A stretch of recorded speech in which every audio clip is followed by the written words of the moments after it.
I'm Elmo. And I'm Jude. And this is Talk Dogs with Us.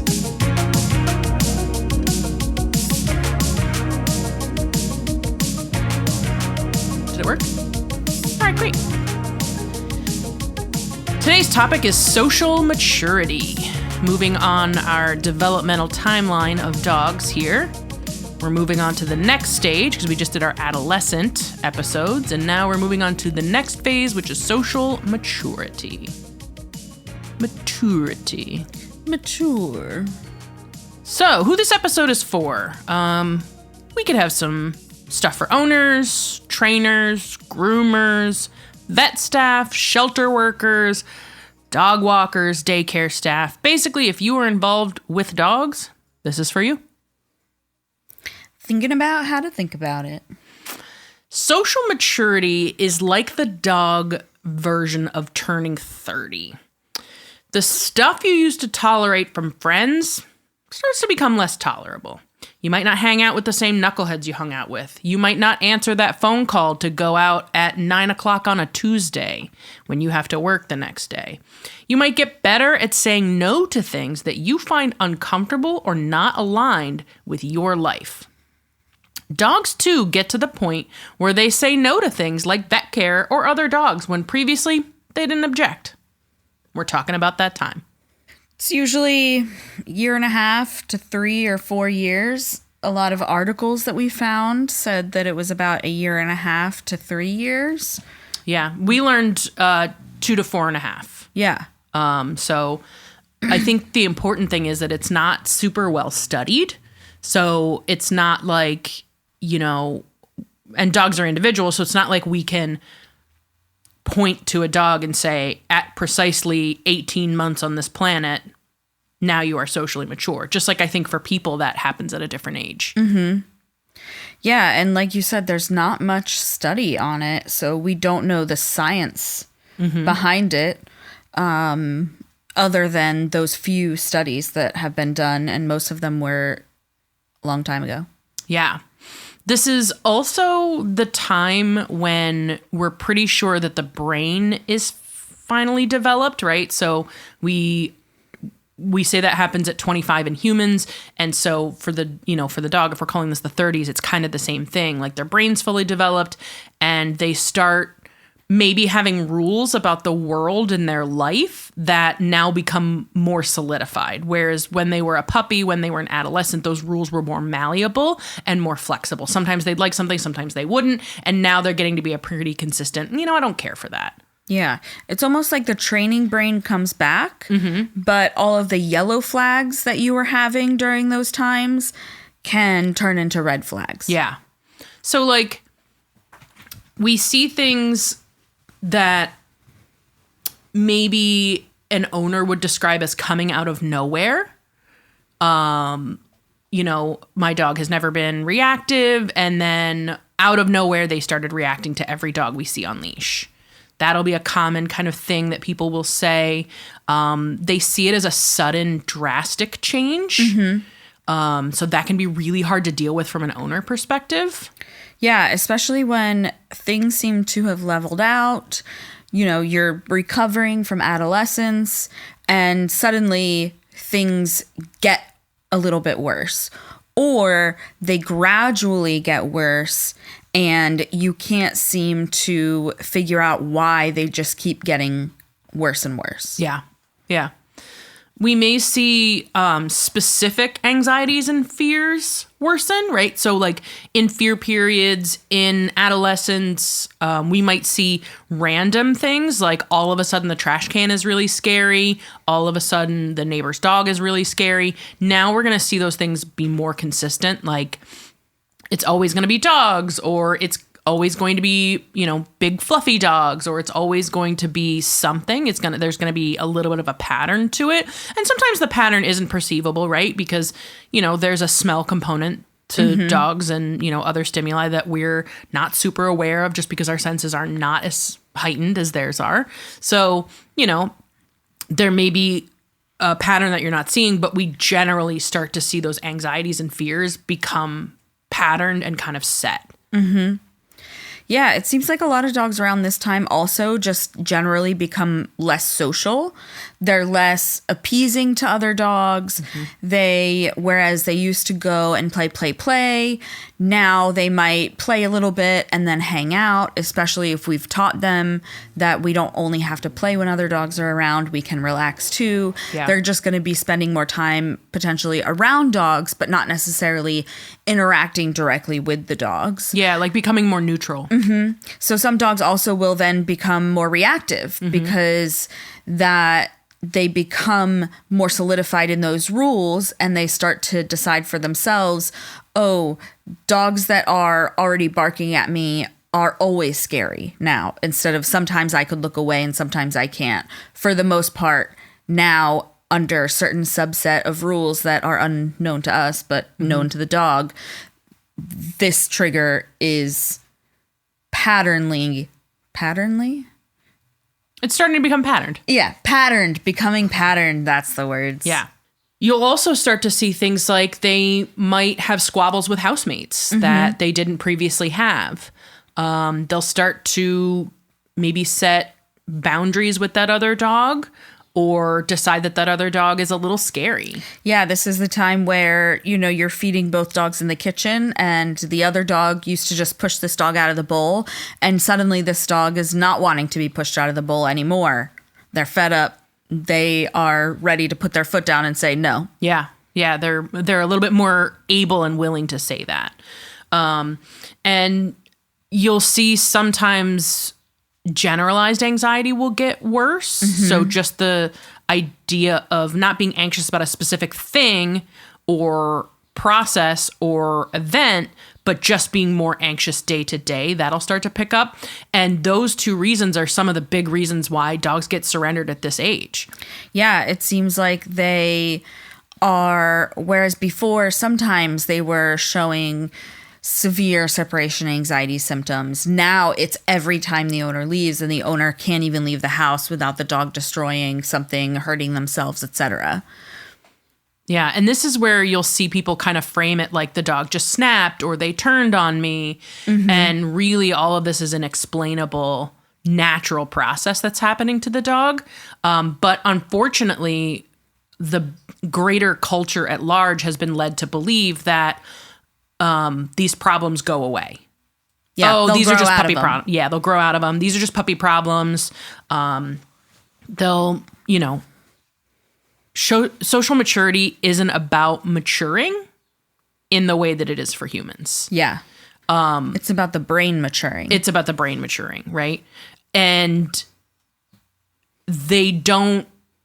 there's no evidence that they grow out of behavior problems. Yeah. And I might argue that it can be maturing in the same way that people mature when the dog is well supported, has a good repertoire for interrupting problem behaviors and not continuing to reach for them or need to use them and things like that. You can see the dog seem to mature in a way where it's similar to people mature. You get to be 25, 30 and you're no longer spending your money willy-nilly. You're now like, okay, let me get my bills in order. Let me save for the things that I want. Yeah. Let me, I'm not just going to fight with someone at work. Instead, I'm going to compromise with them and try and work it out with them. Yeah. And if they're well supported, those things can be true for dogs, but it doesn't naturally happen. Right. Yeah.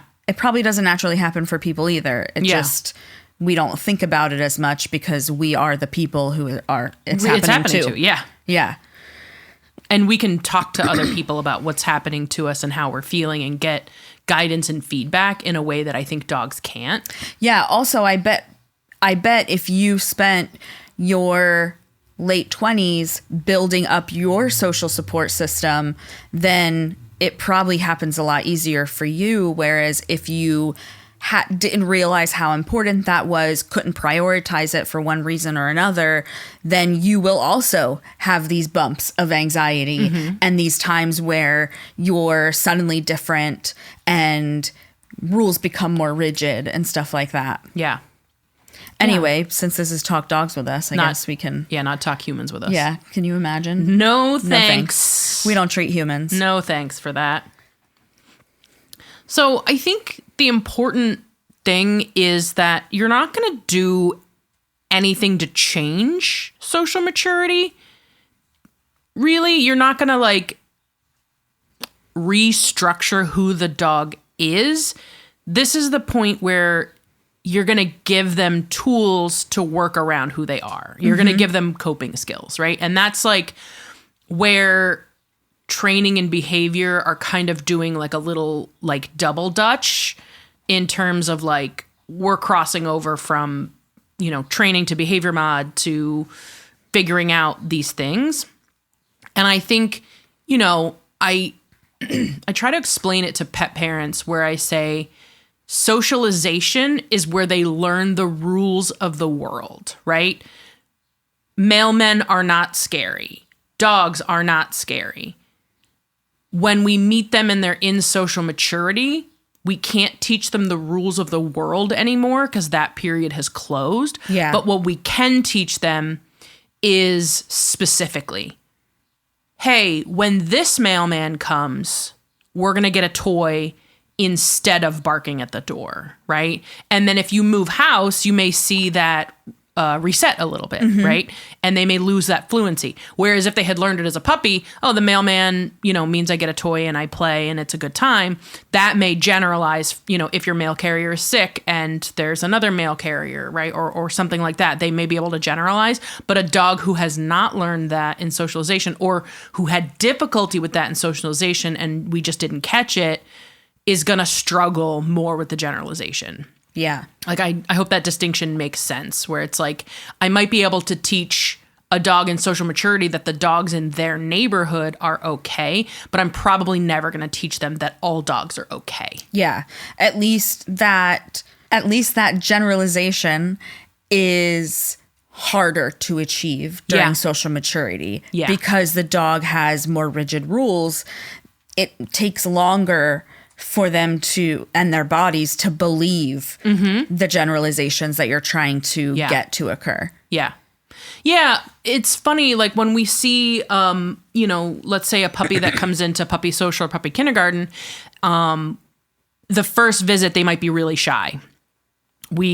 Maybe we cordon them off in the Shy Kids Club and we let them eat a bunch of treats and observe from afar. And then the next puppy social, they're willing to come out of the Shy Kids Club and they're engaging with the other puppies. That convincing them that the room was safe, the people were safe, the dogs were safe was pretty easy and it'll stick.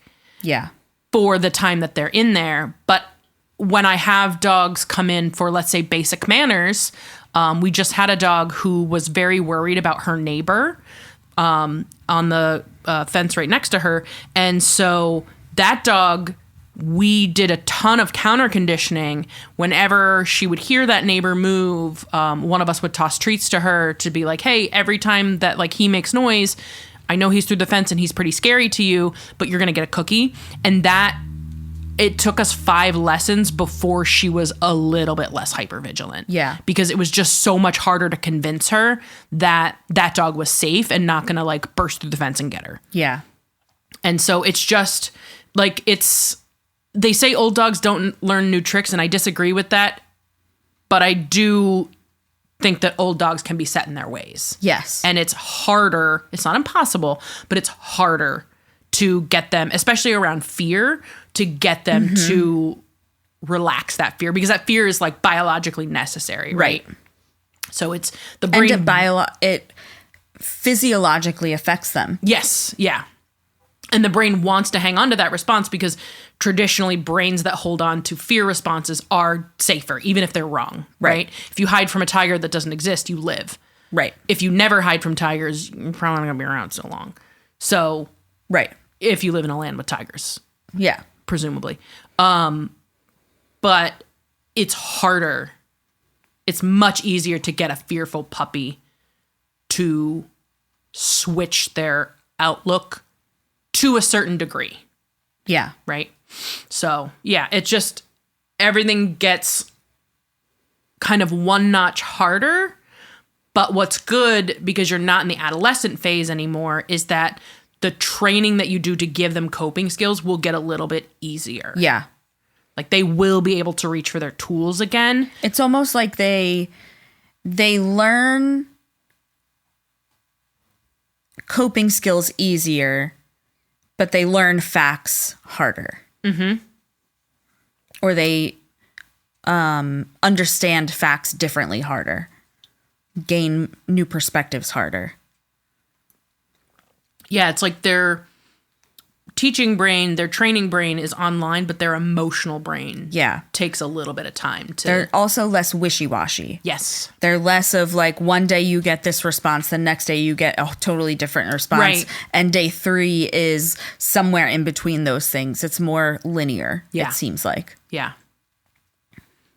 So, being that there's not a lot we can do about the changes that they go through, I think some of the things we can do for the patients, the clients, the dogs we work with is, again, be ready for this to happen. Yeah. Right? Like, know that these problems could pop up so that when the owners come to you and they are upset, we can help to normalize it a little bit and say, well, you know, this is something that happens. Yeah. And I think if people knew going into something, they might have a better capacity to cope with the changes. Yeah. And they're better prepared. Yeah. Like, this is a little off topic, but I had this first-time dog owner, and she was so grossed out that her puppy started eating poop. Like, this woman was appalled. Yeah. And thought that she had failed this dog somehow, thought that her puppy was broken. And after speaking with her, and I sent her some resources, including a study had just come out about poop eating and like if they grow out of it or not. And the study was basically like, yeah, sometimes they just don't grow out of it. It just do be like that. And so I sent her the study and she read it and she wrote back, well, to know her is to love her. And I just thought that was such a graceful way to take in that information about this puppy that she was like really perturbed about this poop eating behavior. She was really upset about it. And then once she like had the discussion and read the article, she was kind of like, okay, well, it's just going to be like this and that's okay. Yeah. And it just be like that sometimes. Yeah. Like it just relaxed her whole demeanor. Yeah. And so I think like if we can focus for people and say, hey, not all dogs are going to like social environments their whole lives, right? Like we see them be social butterflies when they're puppies and adolescents because they don't have those rules about the world. And then all of a sudden we take them to the dog park and they are baring teeth at every dog around them. That's normal. Yeah. Or even walking right past all the dogs that they used to interact with. Yep. And play with. Yeah. That's normal. Yeah. This is the age where they don't really want to play with puppies anymore. Yeah. And I think if they were prepped with that information, it would be so much easier when they see it to go, oh, okay. Yeah. And to be able to look out for it so that if there are, you know, symptoms of generalized anxiety getting worse or other anxieties or fear getting worse, that then we can treat those as they come up, and we don't have to worry like we did during adolescence that the work we're doing feels like we're not making any progress. Yeah. Yeah. I think also learning, this always takes people by surprise, I think, when I explain that dog social ability is a spectrum. Yeah. And humans see a very, very distorted sample, because if you have a dog that on the like sociability spectrum can go anywhere, be anywhere, interact with any dog, can just do it all, you take that dog everywhere. So those are the dogs that humans see more often. Yeah. And so we think this is normal, but in fact, that's one end of a bell curve. Yeah. And in the middle, are dogs that maybe don't like certain breeds, don't like certain temperaments, don't like certain ages, right? Maybe have preferences about dogs. Maybe they only like the dogs that they grew up knowing and they don't want to be friends with other strange random dogs, right? That is way more abundant in the bell curve on the spectrum than dogs who can go anywhere and do anything. Yeah. Right? And there are dogs that don't like any other dogs, that don't like any other people, right? That's another far end of the spectrum. And those dogs have a right to exist too. Right. But yeah, you're right. It is, especially when you have a dog that is social, you are seeing primarily other social dogs. And you are not seeing the dogs that are not social because those dogs are staying home because their owners don't want them getting into fights with other dogs. Right. And you might not see these dogs because you're going to places where dogs can be off leash, and those dogs that are more numerous but have less preferences for other dogs are going to only leash places. Right. And if your dog's not being introduced to them, then you don't know where they are on the spectrum. So it does really skew the perspectives. Yeah. And I think people feel embarrassed and disappointed in their dog when they don't have a dog that fits that overly social dog category. Yeah.